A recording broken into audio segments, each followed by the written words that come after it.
Well, hello everyone. Um, thank you for joining me today.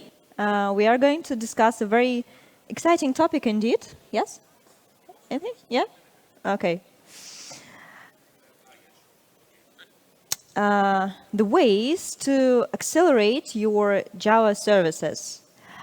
But first, let me tell you just a couple of words about myself. My name is Catherine Edelveis. I am a developer advocate at Bellsoft. Here on this picture, you can see the younger, less hairy me. I love Java. I work primarily with Java and the Spring framework. I'm also the tech writer, the co-host of the CyberJar YouTube channel. So you can check it out. We post videos on the latest insights into Java and do the live streams with the Java experts. So have a lot of fun. You can find me on different social networks or here around while the conference lasts. And then who are Bellsoft? Well, Bellsoft is the company that was founded by the Java and Linux experts who previously worked at Sun and Oracle. We are members of various committees and boards and foundations that are somehow related to Java or cloud computing, such as GraalVM Advisory Board, Linux Foundation, and Cloud Native Computing Foundation. So it means that we know our stuff. And our flagship product is Liberica JDK. It's a Java runtime, which is officially recommended by Spring and is used by default in Paketo build packs for Spring. We provide various editions of Liberica JDK, such as the full edition with the Java effects for desktop applications, the light edition for the cloud, of course, the vanilla versions of Java. And we also do the Liberica Native Image Kit, which is the downstream version of GraalVM Community Edition, but with a few perks, such as additional garbage collector, parallel GC, and LTS versions. And we also develop and support Alpaquita Linux. It's a fork of Alpine, but also with various enhancements, such as security hardening, performance optimizations to libc variants, optimized muscle and glibc, and also LTS versions. So here, if you follow this QR code, you can check out our blog with the articles from me and my colleagues, and also read more about the products. They all are open source, free to use, with optional commercial support if you need that.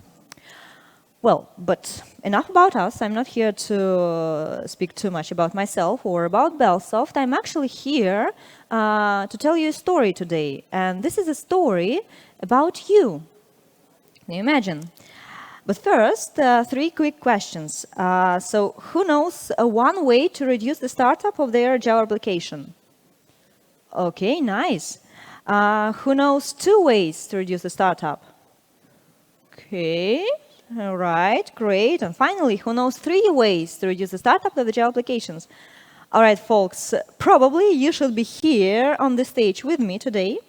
But for all the others, I hope that I will bring some interesting information that you can implement to your projects. So, as I already told you, I'm going to tell you a story. And just like any other story, this story starts with once upon a time. So once upon a time, all was well in one startup. The startup is doing very well. We are using Java 25 LTS, the latest LTS version. We are using Spring Boot 3.5, modern tech such as Spring AI, use MongoDB for data storage and Redis for caching, JTE for front-end, and of course, we deploy our application to the cloud. So right now we have 2 services, the bot assistant that provides the AI, connection, and the chat application that enables you to create chats, do the messaging with the users, and of course communicate with the AI through the bot assistant. The starting point is our Docker file. Here we have a Liberica runtime container. The first stage, we simply compile our application. Then on the second stage, we use the djar mode tools option to extract the layers from our application. So we are not just using the fat jar, we are using the layer jar. We transfer all these layers, by default there are 4 of them, dependencies, Spring Boot loader, snapshot dependencies, and application. And we transfer them into the fresh base image with JRE. And they are here in the order from the least frequently updated one to the most frequently updated one. So when you, for example, update your application, this is the only layer that's going to be changed, and the others are going to be pulled from the cache, which accelerates the push-pull greatly. And then we simply run our app with the Java jar.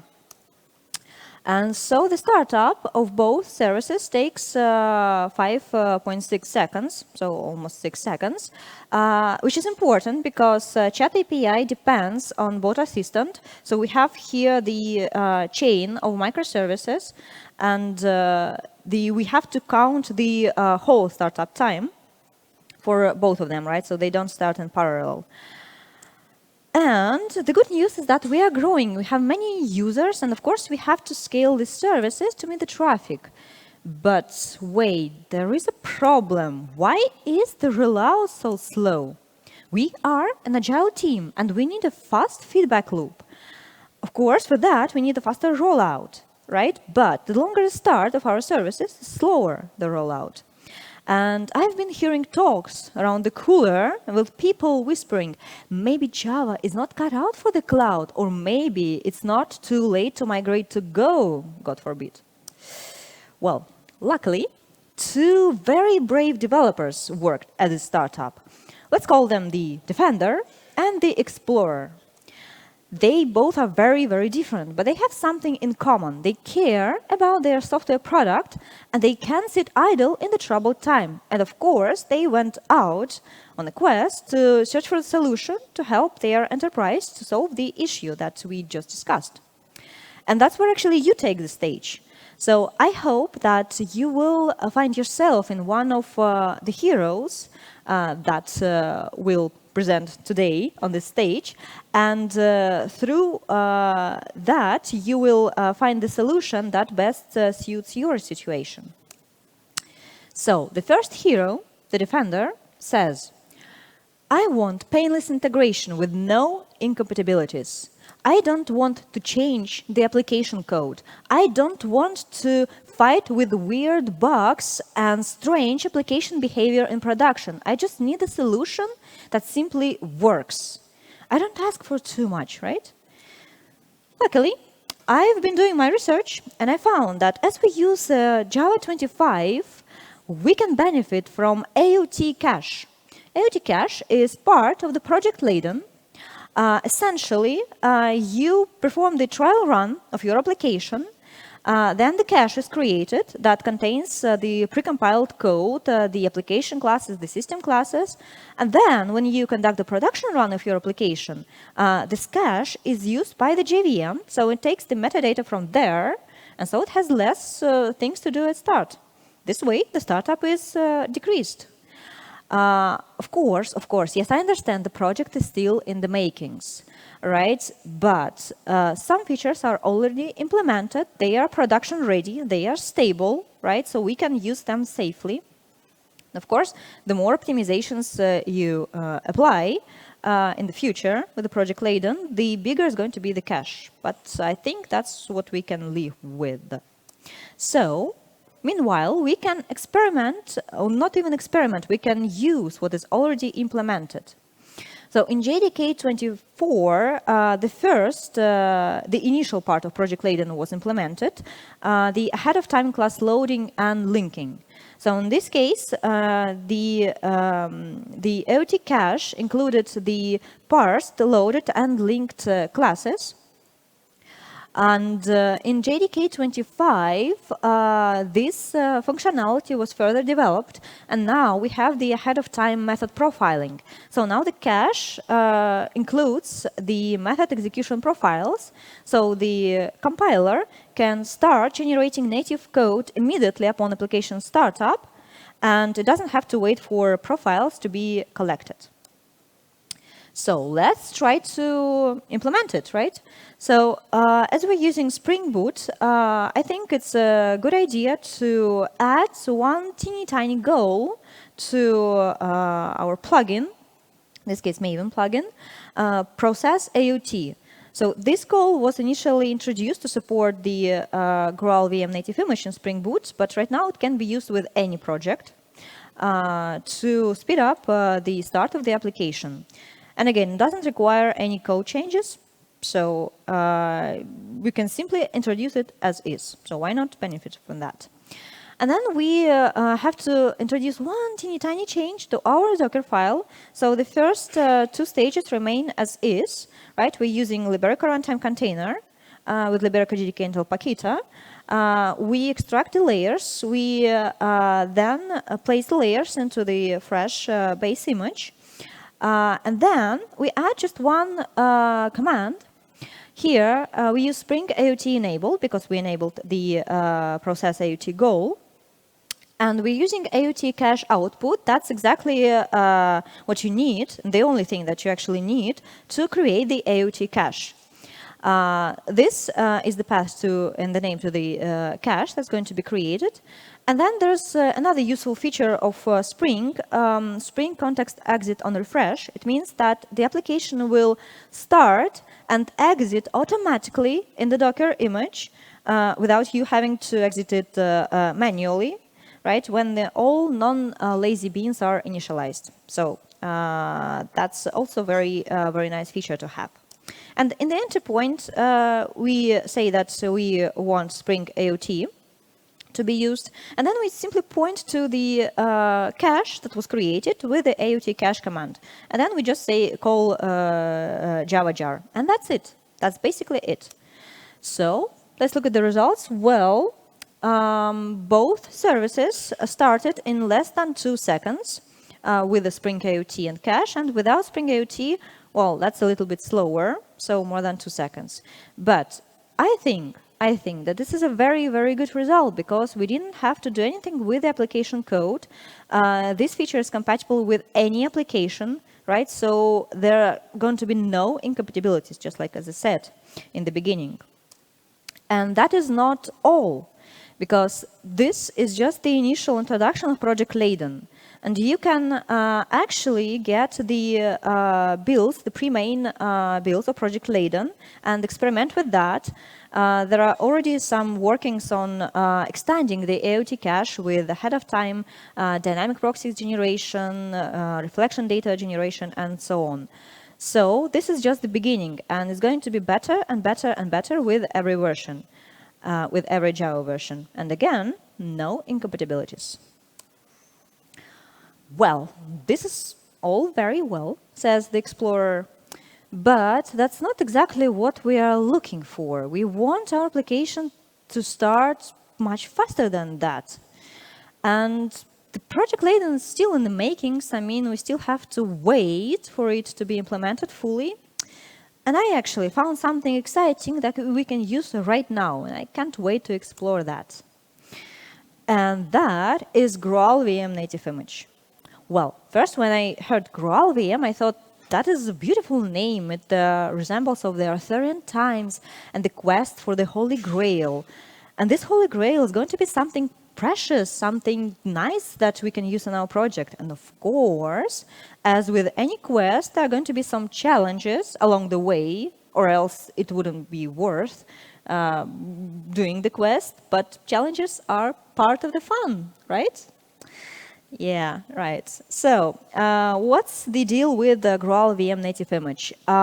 It does the ahead-of-time compilation of the Java code, right? So instead of using JIT compilation, when we compile and optimize the code after the application start, we do all of that at build time. And as a result, you get a single executable.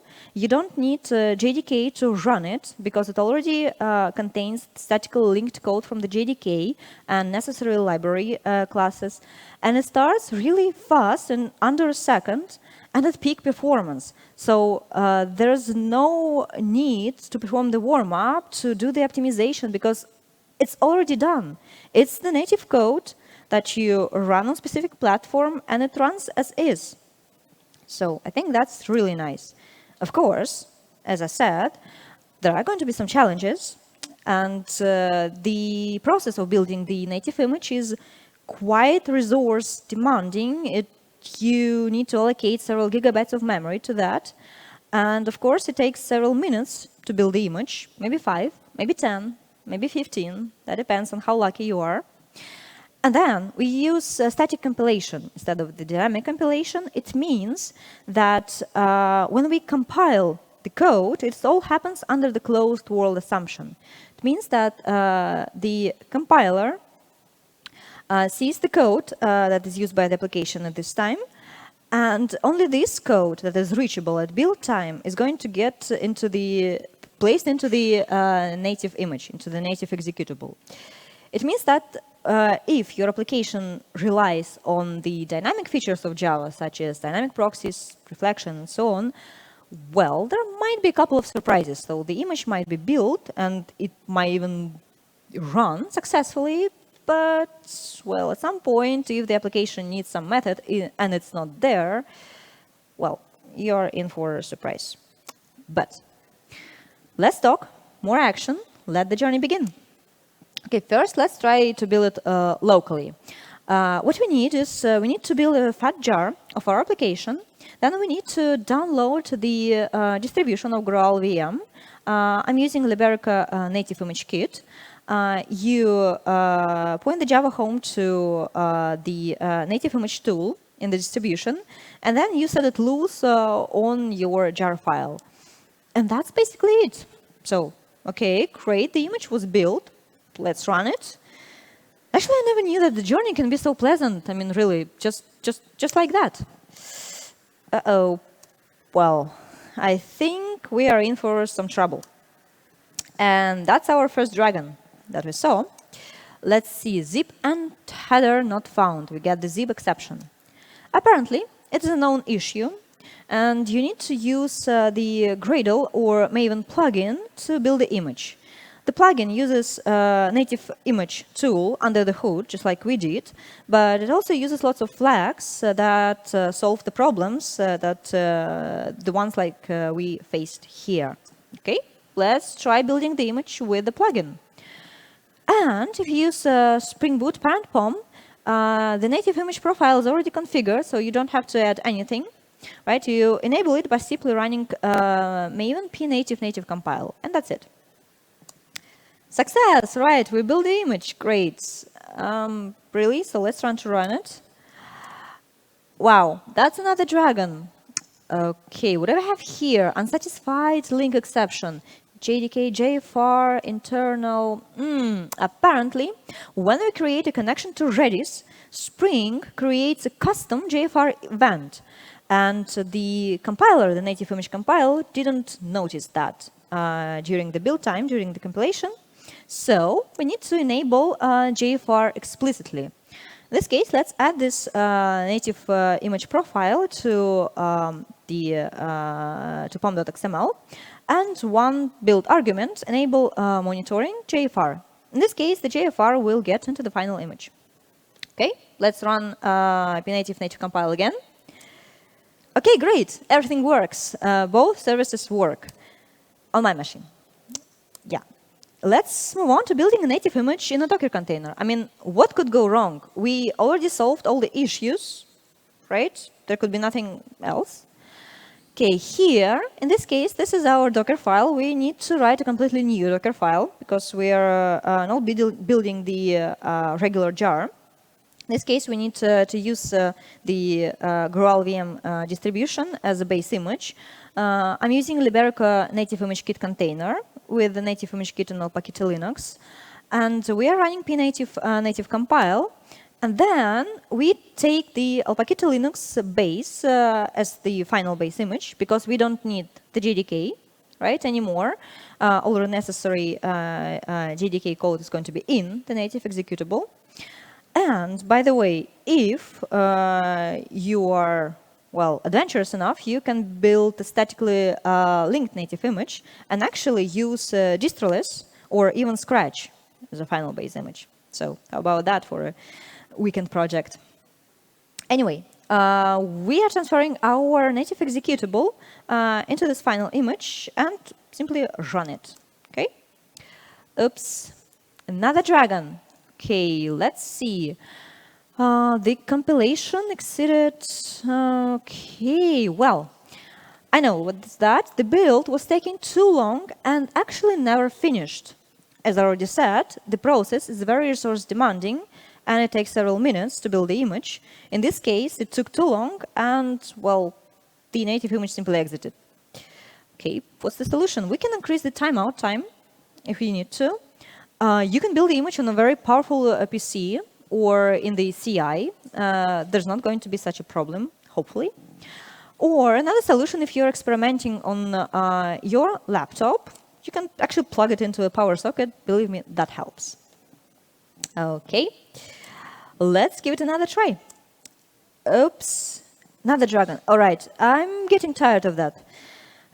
Oh, let's see what we have here. Runtime exception, error linking the native image. Okay, that's the linking issue.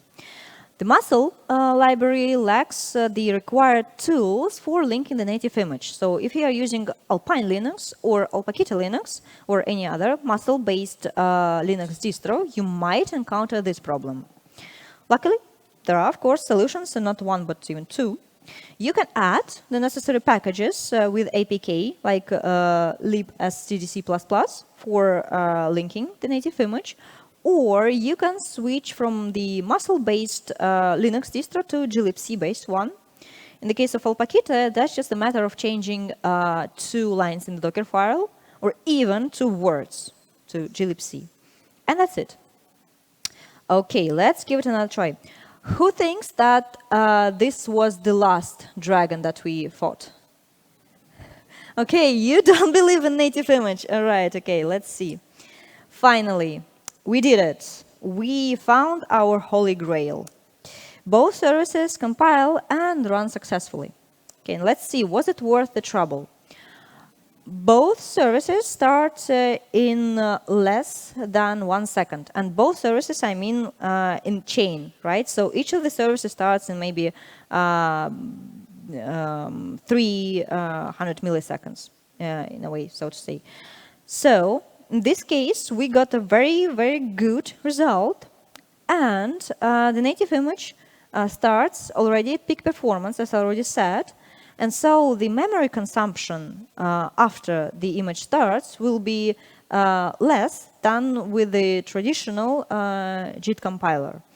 The memory consumption or the warm-up stage is not part of this talk today, but well, I have to defend the native image somehow, right, after going all through all those troubles. Anyway, the result is quite nice. And we have just one executable. So in the Docker container, we need only Linux, or don't even need Linux at all. So less dependencies, the better, right, for the security reasons. Okay, well, I think that's a good start. I never actually thought that I will become a mother of dragons along the way, but here we are. Okay, you remember we started with discussing 3 approaches, yeah, that we want to cover 3 approaches to reducing the startup. And there are only 2 heroes that took the stage. So, meanwhile, in another enterprise, just around the corner, there worked another developer who was friends with those 2. And he or she listened to their bragging and thought, well, okay, we might use little boost as well. We run our services on Java 21, not 25. We use older version of Spring Boot. The migration is nowhere in sight. And the startup time of 2 services is 6.5 seconds. So they start even longer. And also, I want to implement the scale to 0 approach. Because why not? I mean, Java as it is not cut out for scale to 0, right? Because when we start, the services, and they need to start for several seconds, and they warm up. That's the whole point of scaling to zero is pulling your services up at any moment that you need, and they must be ready to work just as it is. Yeah, but with Java, that's not the case. So I really want to use that, try to use that. So what are the options? There's no AOT cache, right? So it was first introduced in JDK 24 and 25, and we're running 21, so that's not an option. We could use AppCDS. AppCDS is, well, it has been around for quite a while in the JDK. It is kind of the dawn of the AOT cache of Project Leyden. So in this case, we only load the application classes and system classes into the archive. And coupled with Spring AOT, it will give us about 50% better startup. In this case, well, maybe about 3 seconds, but it's still not enough. GraalVM, of course, is always an option. Why not? Or there's another way. Because actually, I am the rebel, and I need drastic changes. I don't want to settle for half measures. And GraalVM native image for me is a half measure, because we have this native executable. It starts, okay, in less than a second, right, fine, but it's native code, right? There's no dynamic performance optimization. The garbage collection choice is limited. No, I want to have my good old Java, my fabulous Java with dynamic performance optimization, with all the goodies, with all the familiar profiling, debugging approaches, with all the garbage collectors, but I wanted to start in several milliseconds. So I am ready to go all the way. And this is possible with the coordinator storage checkpoint, or crack for short. Sounds like a drug, but anyway, I'm the rebel, so rebels do drugs. Don't do drugs, that's bad for you. Anyway, coordinator storage checkpoint is a very interesting project. It enables you to actually take a snapshot of your running Java application, to take a snapshot of the memory, save it to the file, and then restore it from the file. So in this case, in other words, you pause your Java application and restart it, just like in the video game, right? You pause it and then you restart it from the very moment you left it, with all your achievements that are still there, with all the way that you went through. Everything is there. So the application doesn't even need to start again. We don't need to solve the problem of the startup, because there's not going to be a second startup. The application will just resume its work. And the JVM is still there. It's still our Java, the dynamic performance optimization, all the garbage collectors, everything. That's pure Java. But it starts in several milliseconds. Is it possible? Well, I think so, yes. The problem is, well, of course, there's going to be a problem, right? Or else there wouldn't be a talk on different approaches to reducing the startup. The problem is that crack is not a canonical part of JDK. It's not in the mainline OpenJDK. It means that you can't use it with any JDK distribution. For example, like with Eclipse, Temurin, or whichever JDK distribution you prefer. There are several vendors that provide JDK bundled with the crack and that support crack. That's Bellsoft and Azul. Azul was actually the first to implement this project, but then they open sourced it, and Bellsoft supports a fork of crack.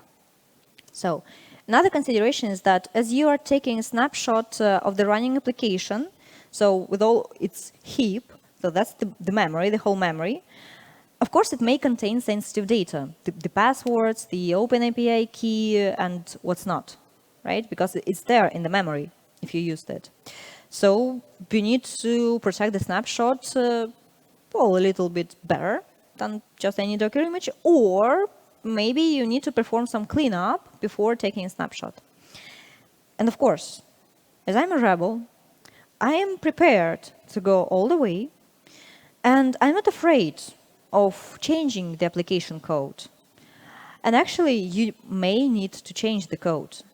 With the previous solutions, we didn't touch the application, right? We just fiddled with something outside it. But in this case, you may actually need to write some additional code or to change it. for the reliable checkpoint and restore functionality. So let's try doing that. I can't wait. If you want to use crack, you need the dependency on that. And then let's start with a trivial example. Here we have the application, the simplest possible application of one class and one method, public static void main. We take a snapshot of the current time, and then we set out the counter from 1 to 10,000, and between after each iteration, we make the thread sleep for 1 second, and then we take a snapshot of the current time again. So this is the counter, and if you take the snapshot of the application with the crack and then restore it, you will see that the counter will resume from the moment it stopped, right? Not from 1, but from maybe 10 or 100 or whenever you took the snapshot. The Docker file is super simple. The Docker itself is not that simple. So let's look at the Docker file. Again, we need the JDK bundled with crack, in this case, Libera runtime container. We take our Java class, compile it with Java-C, and then we specify in the entry point that we want to checkpoint our application. We need the flag crack checkpoint 2, and that's it. But it doesn't actually create the checkpoint yet. This Docker file doesn't do anything at all, nothing useful. All the fun starts later, after we build the image. So let's build the image with a simple Docker build. And then we need to run it. But if we simply use Docker run, it will fail, because crack needs permissions to function. Of course, we can use the privilege flag. Who thinks that's a good idea to use a privilege flag? Thanks God. It's a very, very bad idea, because it gives all Linux capabilities to the container. So the security team will hate us, and will probably be looking for a next job. Well, instead of the privileged, we can use 2 separate capabilities, cap system ptrace and cap checkpoint restore. And that's actually not that bad. So cap system ptrace enables us to access the whole process tree to take the snapshot. And then cap checkpoint restore is a separate capability for actually performing the checkpoint, right? For giving the permission to perform the checkpoint. And then, with all that knowledge, we finally can run our container image with Docker run, these 2 capabilities. We wait for some time for the application to warm up, push some buttons, whatever. And then we use JCMD, which is a very useful tool for sending diagnostic commands to the JVM. We use JCMD to perform the checkpoint with JDK checkpoint. And then we commit what we have received, the result, our snapshot, to the new Docker image. And finally, we are ready to perform the checkpoint. Oh, sorry, not perform the checkpoint, to actually restore it, because we already performed the checkpoint.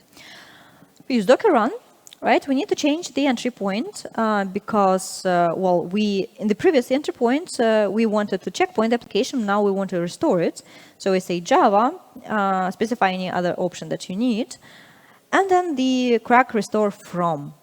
That's the one that we need, and specifying the path to our snapshot. And it just works. Brilliant. Until it doesn't. The thing is that in our startup, the bot assistant module just works. It can be cracked easily and restored. No need to change the code, no need to do anything. But the chat API doesn't work. The thing is that only some projects are guaranteed to work with crack. As I already said, that's not the mainline OpenJDK, right? So nobody is obliged to actually provide support for crack.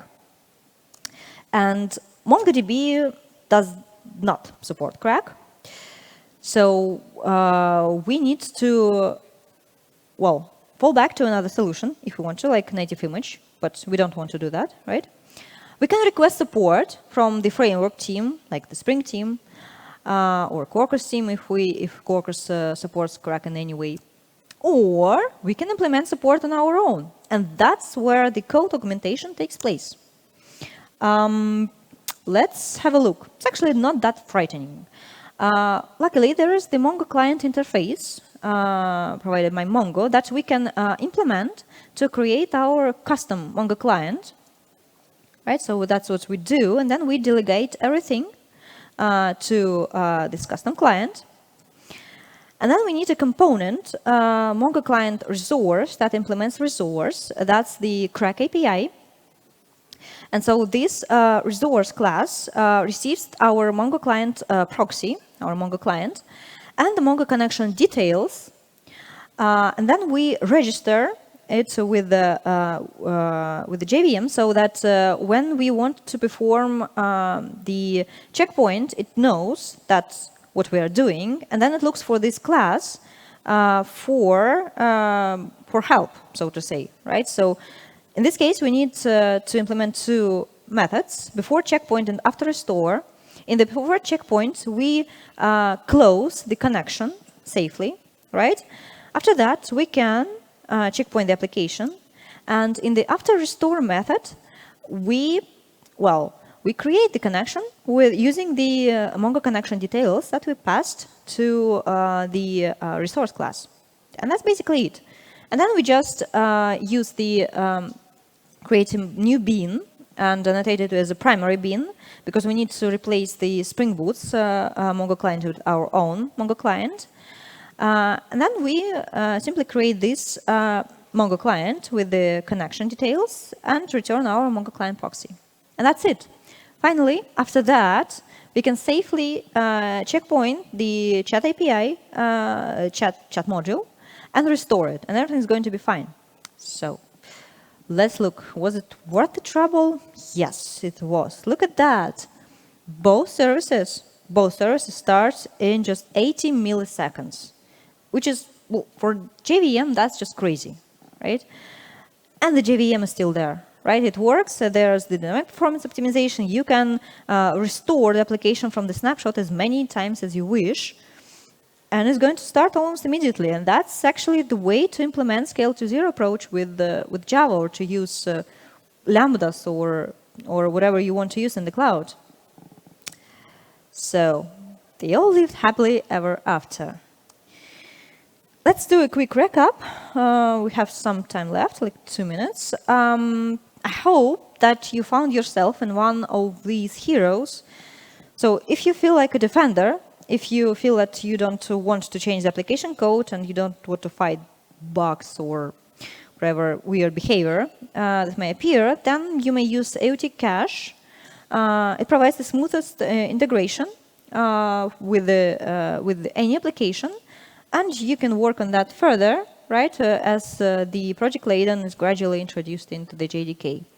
If you feel adventurous, you can take a shot with the native image, right? It gives you a very fast start, peak performance, right? A single executable, so it's very clean, fast deployment. Or if you feel rebellious and you are not afraid to touch the application code, or you can actually touch the application code if you have the permission to do that, you can try Crack, right? And this will give you the almost instant start, and your familiar JVM is still going to be there. And remember, if you are testing locally, don't forget to use the power cord. Well, their story has come to an end, but yours has just begun. So I say go for it. And thank you for your attention. We are running out of time, but I'm going to be around. So if you have any questions about any of these approaches, you can find me, have a chat with me. The slides are available in the application, in the Works application, so you can again download them and study them. The code for the demo project that I used is also available on GitHub. The link, you can see it here, but it's also in the slides. And that's basically it. Thank you. Thank you very much.